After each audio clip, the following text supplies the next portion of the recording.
Bismillahirrahmanirrahim. Assalamualaikum warahmatullahi wabarakatuh. Halo teman-teman, jumpa lagi di channel Ojawadi.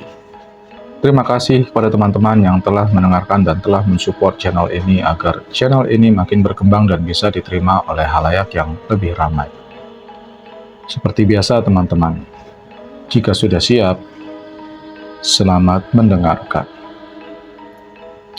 Kebahagiaan hidup pernikahanku sirna seketika, ketika suamiku berselingkuh dengan istri seorang pelaut yang sering ditinggal suaminya pergi berlayar.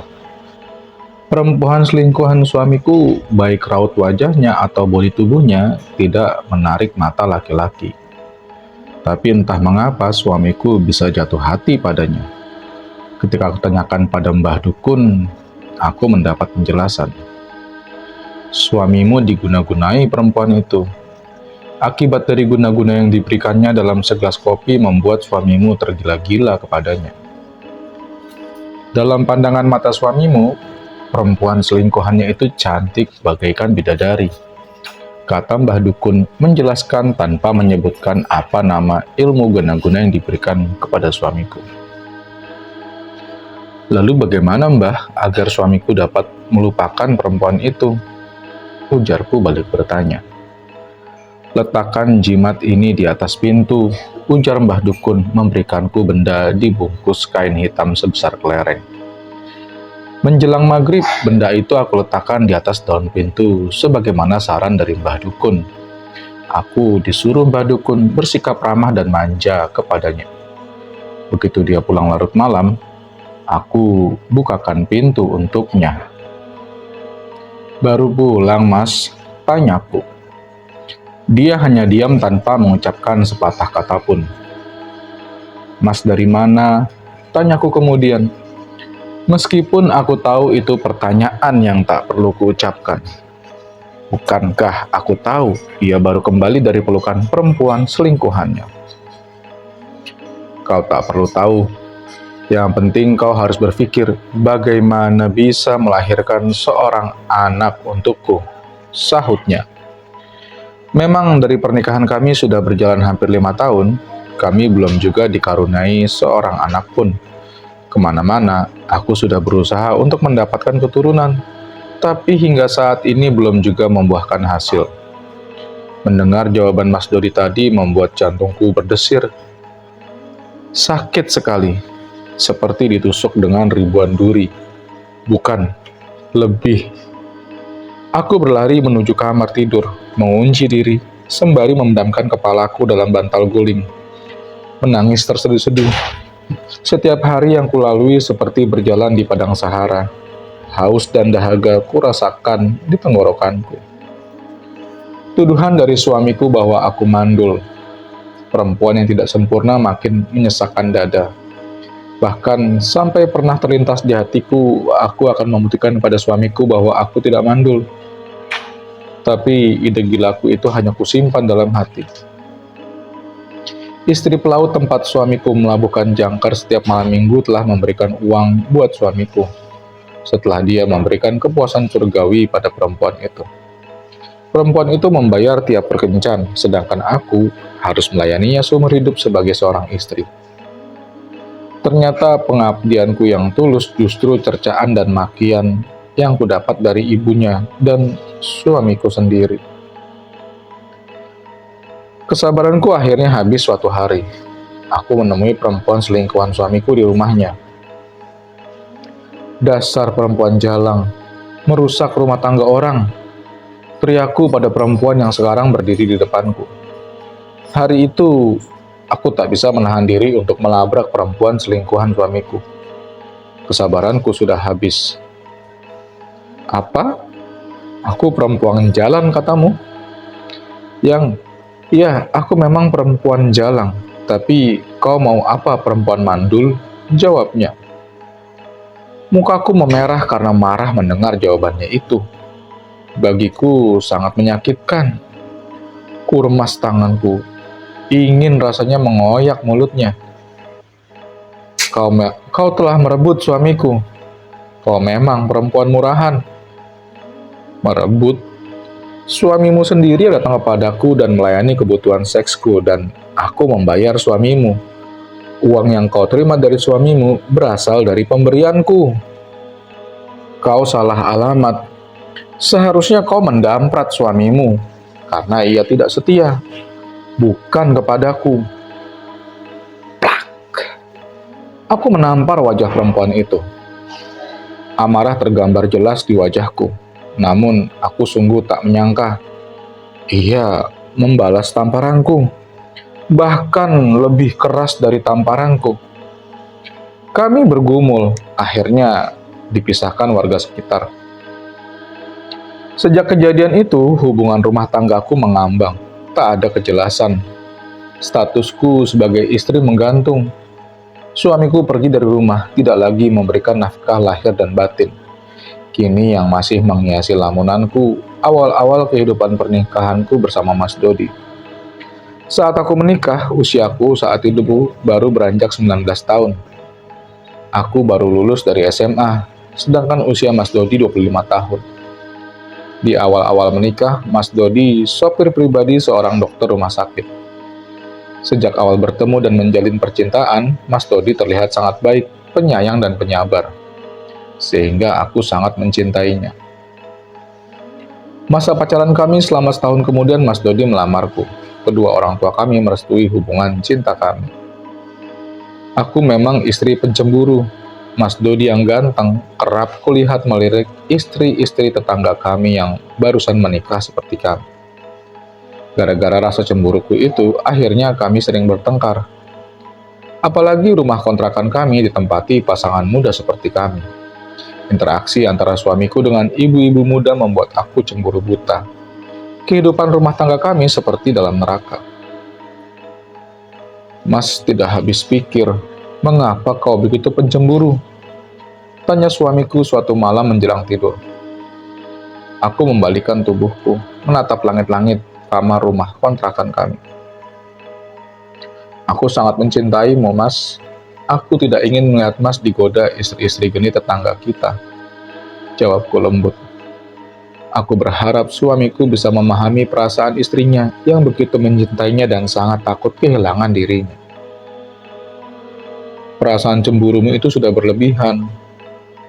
Masa kau mencemburuiku begitu? Aku menyapa Mbak Wati, perempuan paruh baya dan sudah punya cucu, kata suamiku mengingatkan kejadian beberapa waktu yang lalu. Mbak Wati itu orangnya genit, suka menggoda suami orang. Meskipun usianya paruh baya, tapi tubuhnya baheno. Dia perempuan penggoda, sementara suaminya sakit-sakitan. Bahkan di kelurahan tempatku tinggal beredar rumor Mbak Wati berselingkuh dengan Pak Darman, satpam di plaza. Jadi kau membayangkan kalau aku berselingkuh dengan Mbak Wati? Tanya suamiku. Aku hanya mengangguk. Suamiku tidak menanggapinya. Suatu hari datang Ibu Tina, tetanggaku. Ia mengabarkan kalau suamiku duduk berdekatan dengan seorang perempuan di sebuah pesta sambil bercerita akrab sekali. Tina memperlihatkan foto suamiku dalam HP miliknya. Siapa perempuan cantik duduk di sebelah suamiku, Tin? Tanyaku. Tina hanya menggeleng. Aku tidak mengenalnya. Dia tamu di pesta perkawinan Linda, jawab Tina. Siapa perempuan dalam foto ini, Mas? Tanyaku. Kuanggap pertanyaanku wajar sebagai seorang istri. Dia tamu undangan di rumah Pak Amir. Kebetulan kursi yang tersedia cuma ada di sebelahnya, makanya Mas duduk di dekatnya, jawab suamiku. Awalnya perselingkuhan itu dari duduk berdekatan, kemudian minta nomor HP, kemudian janji kencan. Di mana? Kataku. Kau memang istri pencemburu buta. Semua yang Mas lakukan salah, semua tidak ada benarnya. Duduk berdekatan dengan perempuan dituduh ingin berkenalan. Menyapa perempuan saat duduk di teras rumahnya atau sedang menyapu halaman disangka ingin merayu perempuan itu. Menerima telepon dari teman kerja perempuan juga tidak boleh. Semua yang Mas lakukan salah dan dicurigai yang bukan-bukan. Jawab suamiku dengan nada suara tinggi. Ia pergi meninggalkanku seorang diri, duduk di ruang tamu menuju kamar mandi. Kesalahan hatinya padaku sering membuat aku merasa sedih. Aku takut sifatku itu semakin memperburuk hubungan kami. Aku merasa sangat tersiksa, bingung dan tidak tahu bagaimana cara mengatasi perasaan cemburuku. Masalah kekisruhan rumah tanggaku berlanjut saat aku melabrak perempuan selingkuhan suamiku tempo hari. Akibat dari perbuatanku itu, perempuan jalang selingkuhan suamiku mengguna-gunaiku untuk membalas sakit hatinya. Malam itu tiba-tiba aku terbangun dari tidur nyenyaku. Saat membuka mata ruangan kamar tidurku, ruangan kamar tidurku gelap gulita. Aku menduga mati lampu. Tubuhku seperti dilem, tak bisa bergerak.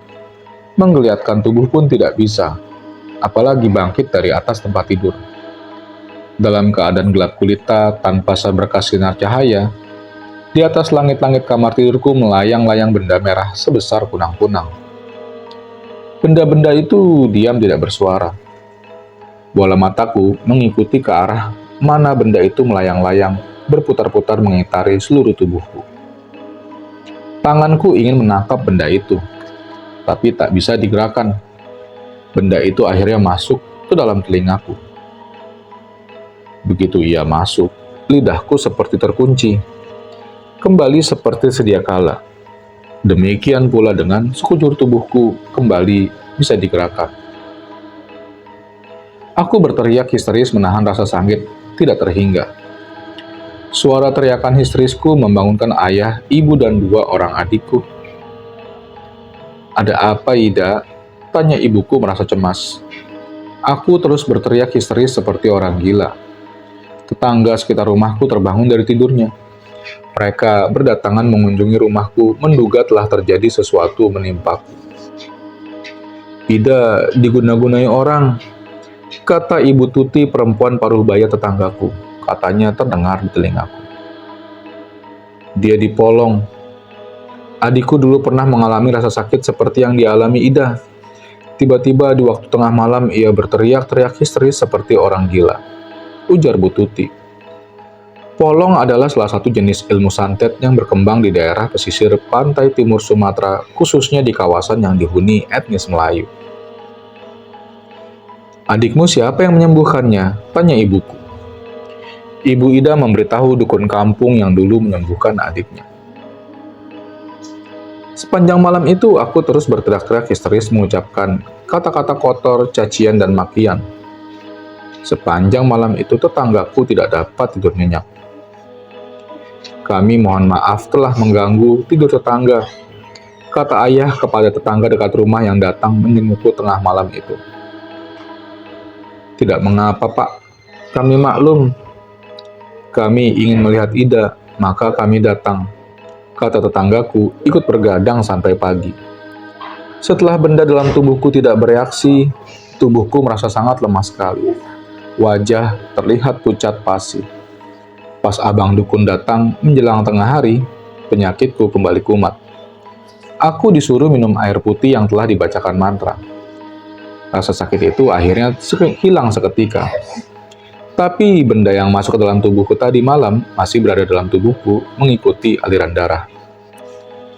Pak Dukun berusaha mengeluarkannya, tapi benda itu justru melakukan perlawanan. Aku tiba-tiba menyerang Pak Dukun.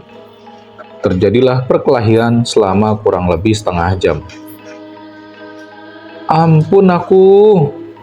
berteriak histeris setelah disembur air dari mulut abang dukun muda yang ganteng. Wajah orang-orang di sekitarku yang semula tegang berubah menjadi ceria. Aku tertunduk lemas. Kedua orang tuaku mengucapkan terima kasih kepada abang dukun. Ketika ibuku bertanya siapa yang tega mencelakaiku, abang dukun hanya menggelengkan wajahnya sambil tersenyum. "Siapa yang melakukannya itu tidak penting kita ketahui. Yang penting sekarang penyakit Ida sudah sembuh," katanya. Abang dukun itu tidak bersedia menyebutkan orang yang mengguna-gunaiku ketika ditanya ibuku. apa yang melakukannya Rosma? Kata ibuku menyebut nama perempuan selingkuhan suamiku. Abang dukun itu hanya menggeleng sambil tersenyum. Sebagai rasa syukur karena penyakitku telah sembuh, kedua orang tuaku mengadakan acara syukuran dengan mengundang warga di sekitar tempat tinggalku. Akibat dari guna-guna polong yang aku alami, aku mudah emosi, tersinggung dan marah-marah tanpa bisa mengontrol diri. Dulu aku tidak seperti itu. Saat suamiku datang dengan kasar, aku mengusirnya dengan kata-kata cacian dan makian. Padahal dulu aku seorang istri yang lemah lembut, tapi kini berubah menjadi kasar. Kepada suami, aku menuntut cerai. Setelah beberapa kali menjalani persidangan, akhirnya tuntutan cerai yang kuajukan dikabulkan pengadilan agama. Setelah 6 bulan menjanda, aku dilamar seorang duda tanpa anak. Dia seorang PNS bekerja di kantor kecamatan. Pada calon suamiku, ayah dan ibu menceritakan diriku apa adanya tanpa menyembunyikan keburukanku. Bang Bahdin, suamiku, bisa menerimanya. Di dunia ini tidak ada yang sempurna, katanya. Di bulan Rabiul Awal lalu, akhirnya aku resmi menikah. Aku tinggal serumah dengan ibu mertuanya, karena Bang Budin anak tunggal. Suamiku berharap aku bisa menjadi istri yang dapat mengurus ibunya di usia menjelang senja. Tapi aku bukan istri yang baik seperti harapannya. Penyakit polong yang pernah aku alami mengubah kepribadianku dari penyabar menjadi pemarah. Padahal ibu mertuaku orangnya sangat penyabar dan penyayang. Ia bukan lagi menganggapku sebagai menantunya, tapi seperti anak kandungnya sendiri. Ibu mertuaku ikhlas aku perlakukan layaknya sebagai pembantu. Apalagi saat itu aku sedang mengandung cucunya. Aku dapat hamil dari pernikahanku dengan Bang Budin. Bagiku merupakan kebahagiaan yang seharusnya aku syukuri. Betapa tidak, selama 5 tahun menikah dengan Mas Dodi, aku tidak dikaruniai buah hati. Kurang ajarku pada ibu mertua sering membentaknya dan memerintahnya bagi pembantu rumah tangga. Ibu mertuaku tidak pernah mengadu kepada Bang Budin. Barangkali ibu tak ingin melihat aku bertengkar dengan anaknya. Begitu sayangnya ibu mertua kepadaku hingga kekejamanku padanya ditelan sendiri. Namun, seperti menyimpan barang busuk yang sudah lama, pasti akan tercium juga. Suatu hari, suamiku kembali pulang ke rumah, padahal setengah jam lalu ia pergi. Ibu mertuaku saat itu sedang membersihkan rumah dan aku merepet memarahi ibu mertuaku. Suamiku yang melihat ibunya kuperlakukan seperti itu tak lagi dapat menahan emosi. Kami berdua bertengkar hebat siang itu, tapi ibu segera memisahkan kami. Sudah, jangan bertengkar. Ida seperti itu mungkin bawaan dari janin yang dikandungnya, kata ibu menenangkan hati suamiku. Suamiku menurut. Ia diam, lalu kembali lagi pergi ke kantor. Namun dampak dari pertengkaran itu membuat suamiku bercinta dengan wanita lain. Padahal dia dulu di hadapan ayah dan ibu. Setelah dijelaskan kondisi diriku, setelah diguna-gunai polong, ia bisa menerimanya. Tapi mengapa dia lupa dengan janjinya dulu? Aku memang tidak habis pikir. Dalam kondisi normal, aku bisa berbuat sangat baik pada ibu mertuaku. Bersikap lemah lembut dengan santun. Tapi kalau hatiku sedang galau, aku berlaku kasar kepadanya. Beberapa hari terakhir ini aku melihat ada perubahan pada sikap suamiku. Dia sangat dingin kepadaku dan sering pulang menjelang larut malam. Alasan di kantor banyak pekerjaan.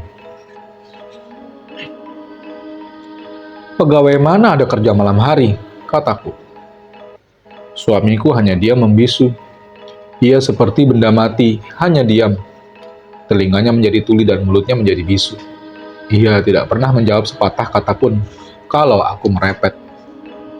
Sampai suatu hari tanpa diketahui oleh suamiku, aku melihat ada pesan mesra dalam ponsel milik suamiku. Betapa aku terkejut. Ternyata dalam ponsel suamiku, aku menemukan SMS mesra dan warni dari seseorang perempuan bernama Linda. Betapa aku sangat marah mendapatkan bukti nyata perselingkuhan suamiku. Sudah 2 kali aku mendapatkan suami selingkuh. Mendadak emosiku melonjak bagai kobaran api kebakaran hutan di kawasan Provinsi Riau. Pada saat emosiku sudah sampai pada puncaknya, perilakuku seperti orang gila. Ibuku datang melerai. Berkata jujur kepada ibu, "Apa kau benar selingkuh?" "Teganya," kata ibuku. Bang Budin mengangguk sampai tertunduk. "Minta maaflah pada Ida dan berjanji akan memutuskan hubungan dengan perempuan selingkuhanmu," pinta ibuku. Semula agak berat hatinya untuk mengatakan maaf, tapi akhirnya ia lakukan juga. "Maafkan abang dah," katanya bersimpu di hadapanku. Aku hanya mengangguk. Penyesalannya dan pengakuannya yang telah ia lakukan ya aku maafkan. Tapi aku meminta pada suamiku agar dipertemukan dengan perempuan selingkuhannya. Pada mulanya suamiku menolak permintaanku. Tapi setelah aku desak, akhirnya ia setuju. Saat bertemu dengan perempuan selingkuhan suamiku, tanpa basa-basi aku melabraknya. Perempuan itu ketakutan melihat aku beringas seperti kesetanan. "Ida, bukankah kau tadi berjanji akan menyelesaikan masalah ini secara baik-baik?" kata suamiku mengingatkan. Mendengar ucapan lembut dari suamiku, aku menjadi lunak. "Maafkan aku tak mampu membendung emosi," kataku. Perempuan itu mengangguk. Aku juga mohon maaf kepada Mbak karena telah mengganggu rumah tangga Mbak. Aku berjanji tidak akan menggoda suami Mbak lagi," kata perempuan selingkuhan suamiku. Hatiku lega mendengar jawaban dari perempuan itu. Aku memeluknya dengan penuh perasaan haru. Masalah perselingkuhan suamiku akhirnya selesai. Tapi sejak kejadian itu hubungan dengan suami menjadi dingin. Meskipun kami tinggal satu atap dan satu ranjang, suasana kehidupan perkawinanku begitu dingin. Hal ini berlangsung cukup lama sampai anak pertama berumur 3 tahun barulah terjadi perubahan. Sampai pada suatu hari, Bang Budin mengajakku ikut pengajian di masjid. Aku bahagia mengetahui dia sudah berubah. Pengajian yang aku ikuti membuat aku dapat mengendalikan emosi dan rasa cemburuku. Ibu mertuaku menjadi sangat sayang kepadaku dan aku tidak pernah lagi marah-marah padanya. Sementara Bang Budin semakin rajin beribadah. Memang benar, dengan mendekatkan diri kepada Allah Subhanahu wa Ta'ala, kehidupan berumah tangga bisa menjadi bahagia. Semoga teman-teman bisa mengambil pelajaran dari cerita ini. Terima kasih telah mendengar cerita-cerita di channel Ojo Wedi. Dan ingat, bersekutu dengan dukun itu adalah perbuatan yang syirik. Kapanpun teman-teman mempunyai masalah, teman-teman bisa mengadukannya kepada Allah Subhanahu wa Ta'ala. Banyak metode yang bisa kita lakukan sekarang, terutama adalah ruqyah syariah. Ingat ya teman-teman, dukun itu bekerja sama dengan para setan dan iblis. Jadi, jika teman-teman diganggu oleh makhluk halus dalam bentuk apapun, baik santet, teluh, dan macam-macam, ruqyah syariah adalah jalan yang terbaik. Hanya kepada Allah lah kita memohon pertolongan dan bantuan teman-teman. Terima kasih. Wassalamualaikum warahmatullahi wabarakatuh.